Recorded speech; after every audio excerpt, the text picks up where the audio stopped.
Okay, so this is week 6 for human movement. Going to get into the thumb today, a lot of anatomy around the thumb, as well as sensation, sensory kind of issues, stuff. It's kind of basic stuff that OTs need to know.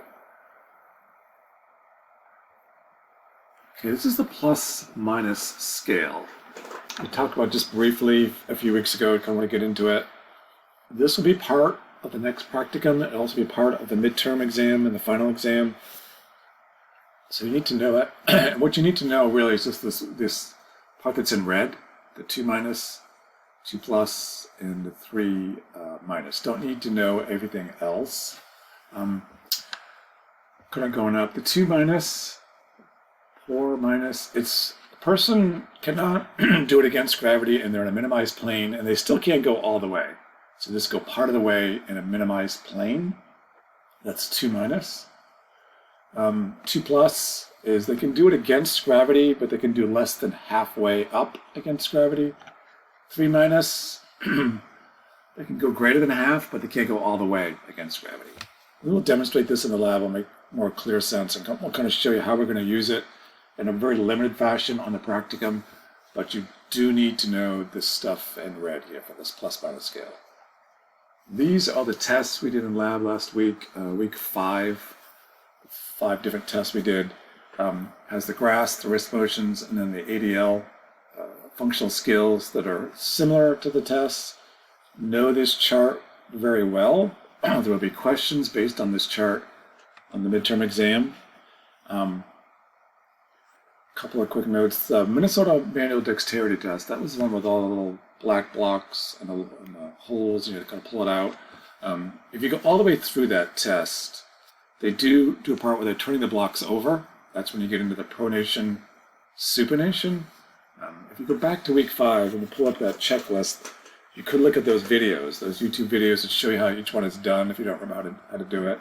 Or you could go into the lab and just walk yourself through it. But definitely be very familiar with this for the exam and ask if you have any questions on this. Okay, so the first thing we get into for the lecture content for this week, aside plus minus scale, is this idea of Guillain-Barré syndrome. There'll be questions around this diagnosis, this medical condition on the exam. Also related to the cases, the case story that you read with Duska and Scott. They both had Guillain-Barré syndrome. I kind of saw them at the same time. They were different kinds of outcomes. What is Guillain-Barré syndrome, if you're not familiar with it? It's a kind of a bizarre condition in which the body kind of attacks itself. Usually kind of attacks the nerves, the myelin sheath of the nerves. You kind of see these images of a normal kind of nerve kind of pathway, nerve cells, and ones that are damaged with Guillain-Barré. The weird thing about it is that it progresses, a lot of cases throughout the whole body, and then it starts to go away. The body kind of heals itself. Here's some incidents of Guillain-Barré. It's kind of a younger, middle-aged kind of diagnosis. Don't get it, generally speaking, when you're very young or very old. A lot of times it seems to be triggered by some kind of acute bacterial or just infection. People get the flu or the cold, and then this syndrome just hits them. Sometimes they wake up literally and they're just paralyzed from the waist down. It usually attacks them quickly, happens quite rapidly. These are young, healthy people. They're doing everything great, just like Duska was. And then bango, they can't get out of bed. They're like paralyzed. It's kind of bizarre. And the tingling, the numbness spreads, like I said, throughout their whole body. Sometimes it goes right up into their lungs. They can't breathe. They have to be have a trach, be in a ventilator, can't swallow. A lot of times they can't talk. A patient once, the only way she could communicate was through blinking her eyes. I had patients that couldn't even do that, and they could hear things and they could understand what people were saying, but they couldn't communicate. So they were kind of watching and seeing everything, but they could not communicate. And then the really weird thing about it, in most cases, it starts to go away. You get your sensation back, and it starts to come back in a progressive way. You don't always get that full recovery. Most patients I've seen have gotten really good recovery, near full recovery. treatments, plasma exchange, different kinds of things. Really no cure to it. It's just kind of something that's going to run its course. And they have, as you suspect, they have really high therapy needs, occupational, physical, speech therapy needs. They're really getting usually intense therapy in the hospital, outpatient clinic, home environment. It's a big thing for OT that we do, because you're pretty much doing everything. Their whole body, as it starts to come back, you're trying to do the exercise and stretching thing to kind of regain their muscles, and what they haven't got yet or may never get back, you're trying to compensate with splints and different kinds of adaptive devices to kind of do that compensatory remedial thing.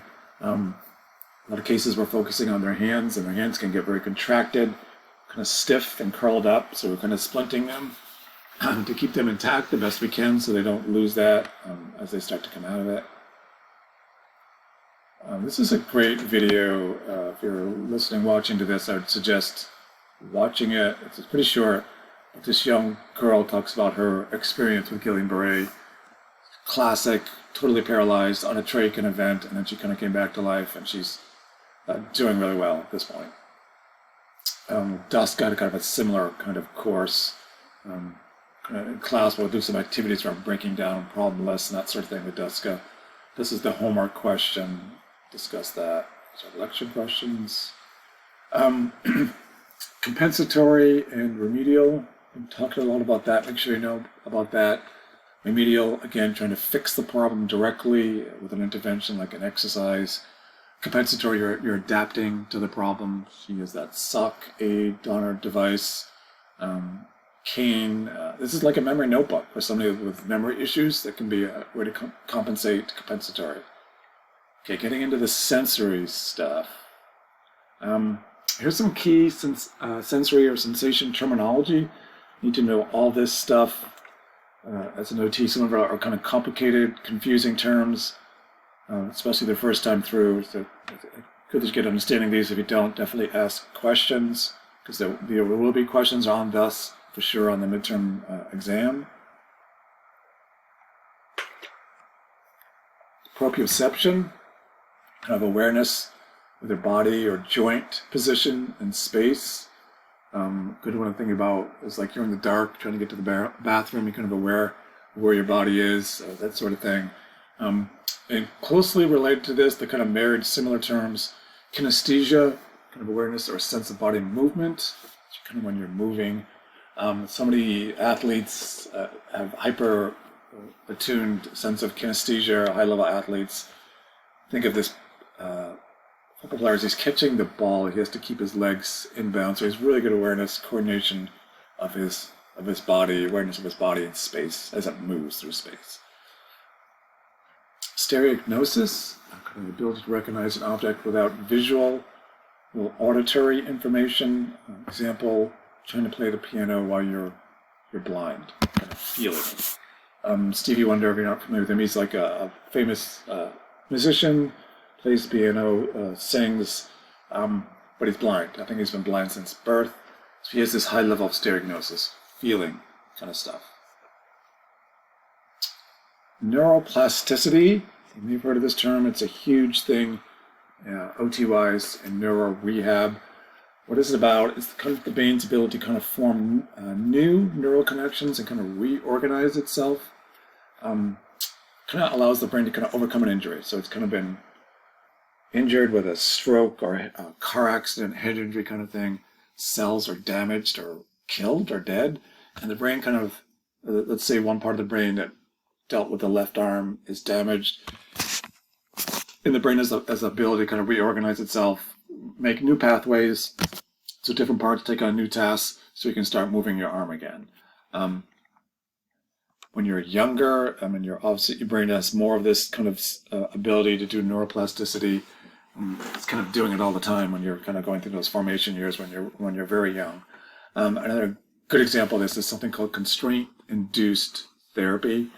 They do this for adults who've had stroke, children who have cerebral palsy. They use it as well, or some kind of neurological condition. What it does is it kind of what it says. It constrains, say it's your left arm that was partially paralyzed from a stroke or cerebral palsy.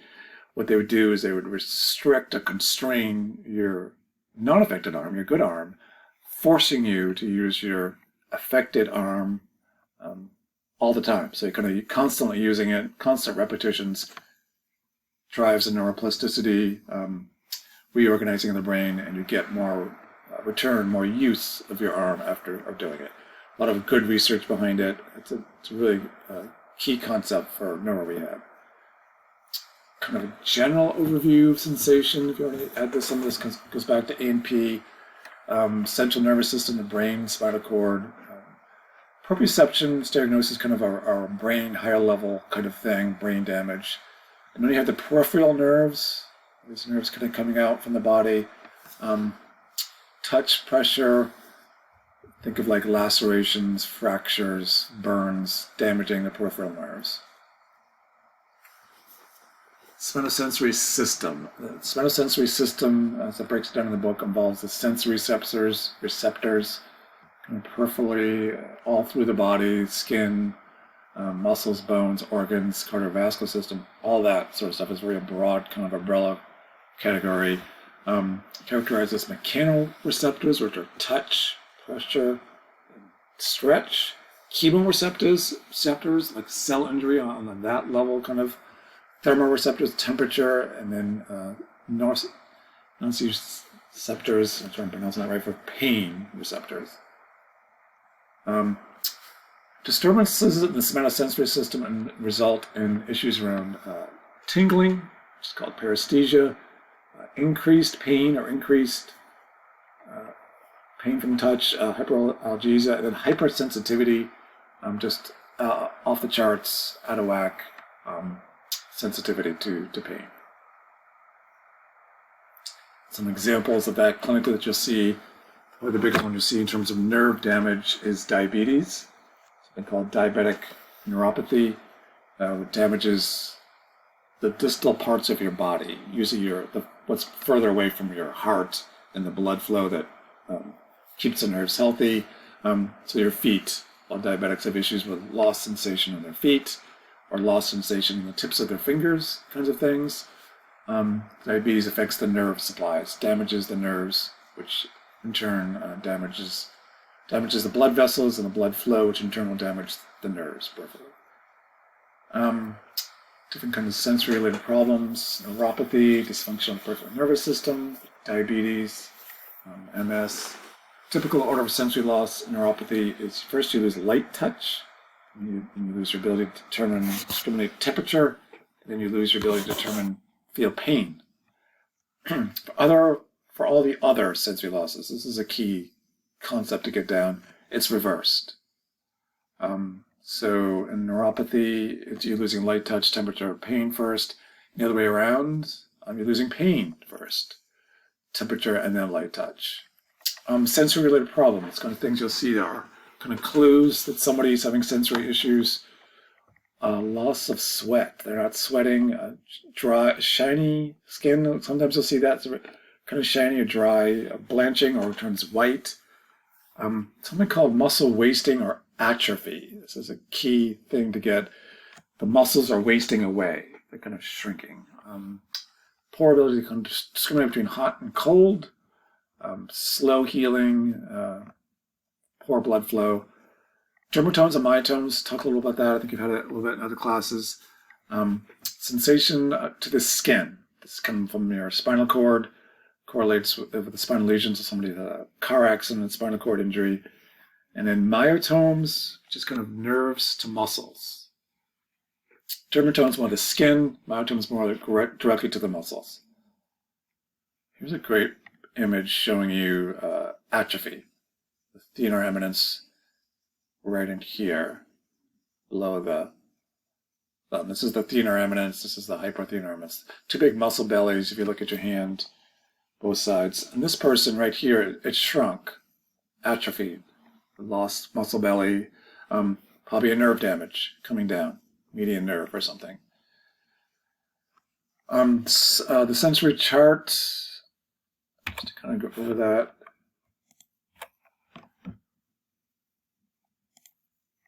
We'll go through this in depth in the lab. This is a great chart, great resource. It kind of breaks down the type of sensory loss, describes it, how it's typically seen, how do you test for it? We're getting the tests in the labs. And then how you're going to treat it. This is kind of FYI, giving some context to how OTs treat nerve issues. Well, again, we'll get into that in the lab. It's quite in depth. Group activities, you could do those on your own. Now we're getting into the thumb anatomy.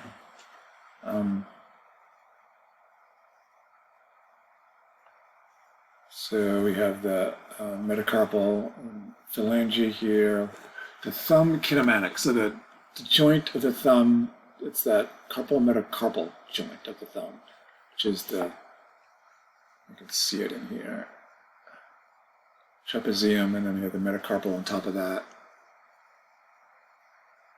right through here. So here's the trapezium, there's the metacarpal. This is CMC joint. It's kind of deep in the bottom of your hand, bottom of your thumb. The thing about the CMC joint, it's a saddle joint. If you just kind of play with your thumb, you can just spin it all around. Highly mobile. So again, if it's highly mobile, it's highly vulnerable to injury, to kind of wearing out, that sort of thing. Commonly people get arthritis in their carpal metacarpal joint, their CMC joint. It's an example of that. You can feel it when they're trying to do activities involving the thumb, like knitting and stuff like that. Kind of breaking down these different motions. Radial abduction. He's pulling his thumb away from his hand. He's radially abducting right there. The abductor pollicis longus is the big muscle there. Flexor palmar abduction, kind of coming out again from the palm. We'll go over these class and lab. Abductor pollicis brevis is the big one there. And then thumb adduction, taking your thumb going back to him, kind of closing it in. And we talked about that cylindrical grasp. Somebody adducts their thumb to hang on to that hammer. Adductor pollicis is the big one there. MP extension, we have metacarpal phalange joint, MP, and phalange joint is the IP. People commonly just refer that as the MP and the IP of your thumb. Those two joints of your thumb, if you're checking out your thumb. MP is the bottom joint. When you're extending that joint, extending your finger out, your thumb out, the extensor pollicis brevis. And then the IP extension, which is the distal further out joint. You have that tendon that goes way out to the tip of the thumb, extensor pollicis longus. And then flexing the IP, the MP joint, going down to the bottom again, flexor pollicis. I'm sorry, this is the MP flexion, so it's the distal joint there, flexor pollicis longus, and then the MP flexion is the flexor pollicis brevis. Opposition, do that, taking your thumb and touch the tips of each one of your fingers. That's called opposition. Opposition to the pinky is the opponent's pollicis.